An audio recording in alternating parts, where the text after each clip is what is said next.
Bienvenue à l'émission Jardiner dans ma cour. Mon nom est Anne Fan. Après avoir terminé le jardin ensoleillé, nous sommes maintenant dans le jardin de Magnolia. Magnolia ici est comme un parapluie, il couvre toute cette partie du jardin. Nous allons relocaliser rhododendron, rosier, hosta. Nous allons planter buxus, planter des vivaces qui viennent du jardin et de l'extérieur. Donc refaire des combinaisons. Joignez-vous à nous et commençons à creuser. On travaille la terre pour enlever les racines. Il y a énormément de racines, des racines des pins et des racines de certaines vivaces qui sont devenues indésirables. Vous savez, il y a des vivaces qui deviennent comme incontrôlables si vous ne les creusez pas tout de suite. Puis ils se mélangent avec les autres plantes. Et puis on ne peut plus les enlever. Je préfère de le faire maintenant qu'après. Nous avons amené de la terre noire, du super mix. On a fait quelques transplantations de roses et puis nous avons trouvé une rose qu'on pensait morte, mais elle est vivante. Il y a une petite pousse de rose qui est en train de monter. Nous avons deux belles plantes ici, un vivace qui s'appelle Actea grappe.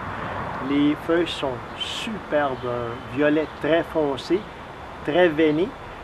On a des fleurs, des tiges très hautes, pouvant atteindre jusqu'à 2 mètres, blanc, un peu de rose.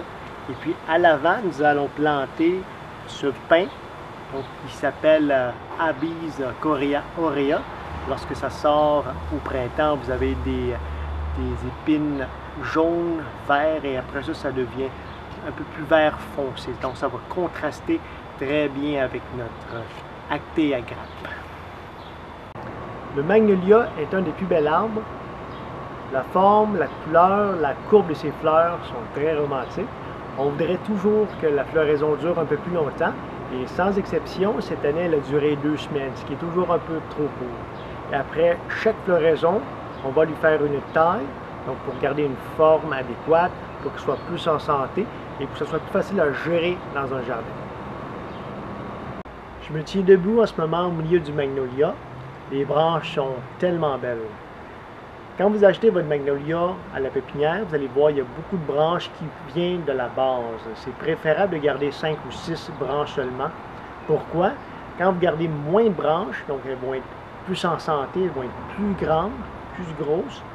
Donc on va avoir plus d'énergie à ce moment-là pour aller créer plus de fleurs vers l'extérieur. Et aussi, l'apparence visuelle va être beaucoup plus harmonieuse. Et en dernier, vous allez pouvoir faire comme moi, vous tenir debout au milieu de votre magnolia. Nous avons pris le rhododendron rouge qui était dans le jardin magnolia. Et maintenant, on va le mettre à côté de son ami l'azalea couleur rose.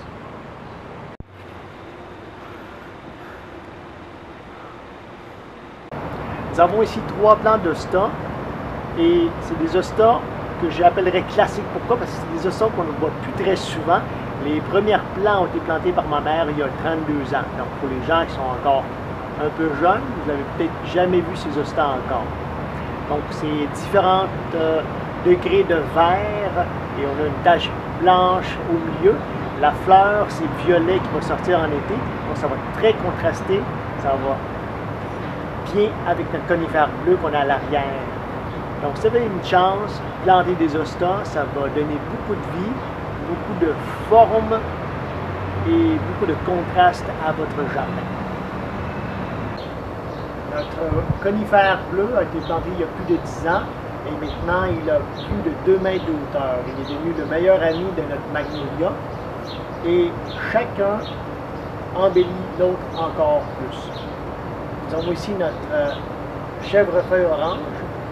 En fait, on ne peut pas prendre crédit parce que le chèvrefeuille vient du voisin. Donc, on a beaucoup de plaisir à le voir grandir aussi un peu de notre côté. Et le orange contraste très bien avec les feuilles violets de notre vivace ici. Et les fleurs ici de la vivace vont monter jusqu'à peu près à 2 mètres blancs. Et les fleurs ont déjà commencé à grandir, mais ça va prendre peut-être encore 1 mois et demi avant de voir vraiment les fleurs. À l'arrière, nous avons des fougères. Ça ajoute une sensation qu'on est dans le bois en ce moment. Et puis je suis tellement confortable ici que demain matin, je pense que je vais amener mon déjeuner, mon café, manger ici, après ça avoir une session de méditation.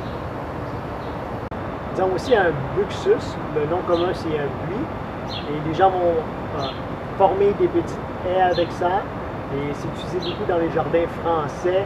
Vous pouvez faire n'importe quelle forme que vous voulez, carré, rond, pyramide, des formes animales. Donc ça ajoute beaucoup d'éléments architecturaux à votre jardin. Et les nouvelles croissances sortent vert pâle, un peu blanchâtre un peu, et vont tourner vers le vert foncé. Et la taille se fait au printemps, ce qui est idéal parce que nous sommes en ce moment le printemps. Le soleil va bientôt aller se coucher et nous allons dormir comme des bébés, sachant que le remodelage du jardin Magnolia est fini et complété. Merci d'avoir regardé, jardiner dans ma cour et à la prochaine.